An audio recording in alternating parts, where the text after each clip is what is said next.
Hi Anand, exactly the sort of gripping day's test cricket you had promised after the fourth day, but what do you think was the turning point? Because while Vijay and Kohli were batting out there, it did look like a draw or even an Indian win for the longest time. Well, there was some game of cricket, and I don't think it's possible to point out one turning point, but when we went into the final session of play, certainly all four results were possible. There were eerie similarities to the 1986 tied test between India and Australia in Madras. There was a good chance that Australia could break through that tremendous partnership between Vijay and Kohli and then could get into the tail very fast. The manner in which Vijay and Kohli batted, though, gave belief that India could go through and chase down 364. It's not something that gets done every day in a test match, but the certainty with which the two were batting, the manner in which they managed to negate the threat of Lyon, the manner in which they took on the fast bowlers, the two batted really with complete confidence and assurance. This is not something you usually see on a fifth-day wicket. You see a lot of playing and missing, you see a lot of half chances, but apart from Vijay on a couple of occasions, the whole partnership between Vijay and Kohli was such that it settled the nerves. It gave everyone in the dressing room that belief that India could win this test match. It was only when Vijay fell, and that was unfortunate the way he went on 99, that the Australians sensed that they had their opening to get back into the game.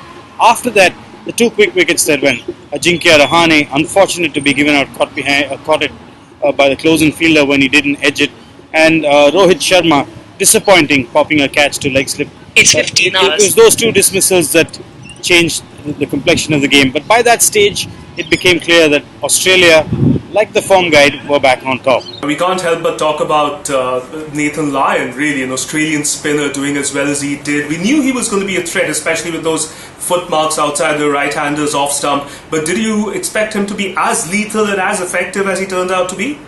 Yeah, it was always expected that Nathan Lyon would play a huge part on the final day, and one criticism against him over the years has been that he hasn't been able to close out games on the final day. He's put a bit of pressure on himself, and in those circumstances he hasn't really been able to be the match winner that you hope an off-spinner would be on the final day. But no such impatience or nerves on this occasion. He kept his wits about him all through the course of the innings. Early on, when he wasn't getting as much reward as he had in the first innings, he stuck to his task. Perhaps he bowled a little too straight early on in the innings and kept going for the LBWs, which he just wasn't winning from umpire Murray Erasmus. But once he did get that breakthrough, he was a completely different bowler.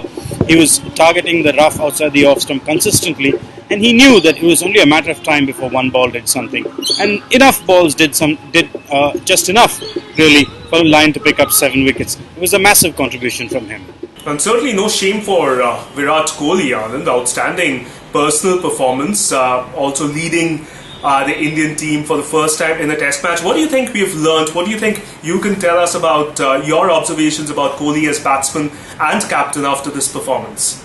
Well, what can you say about Virat Kohli? We've always known that he's an extremely impressive young man in one-day internationals. He's shown just how well he can hold his nerve in run chases. But to be able to do something like this in a test match, to score twin centuries the first time he's leading, is something that even Kohli would not really have planned for himself. In fact, after the game, at his press conference, Kohli said that this was the one occasion in test match cricket where he completely lost sight of what his own score was. He wasn't really looking at any milestones, not breaking his innings down into the first 20, 50, then looking for the 100. All he did was play each ball on merit. And I know that sounds like a very simple thing to do, but on the final day, when there's the pressure of the scoreboard, when the pitch has deteriorated to an extent that the spinner comes into play a lot, with the fast bowlers even trying to exploit the up and down bounce, to be able to play each ball just how you should is an incredibly difficult art. And to be able to do that for as long as Kohli did, scoring 141 and taking India to within sniffing distance really of what would have been one of the most incredible wins in the history of Indian cricket, was a major achievement. He will be disappointed with the way he got out. His intentions were perfectly right. It was a short ball and was one that really deserved to go. It was probably the worst ball Lyon bowled in the day, and was the worst stroke Kohli played in the day as well. He went for it, but he mistimed it a little bit and found Mitchell Marsh out in the deep. He'll regret the man of the dismissal and what happened after. I don't think there's anything to regret for Kohli in the manner in which he played this innings and the way he conducted himself and led India in this Test match. Right, Anand, thank you very much joining us there from Adelaide. We'll of course keep coming back to you as this series wears on. For the moment, thanks a lot for joining us.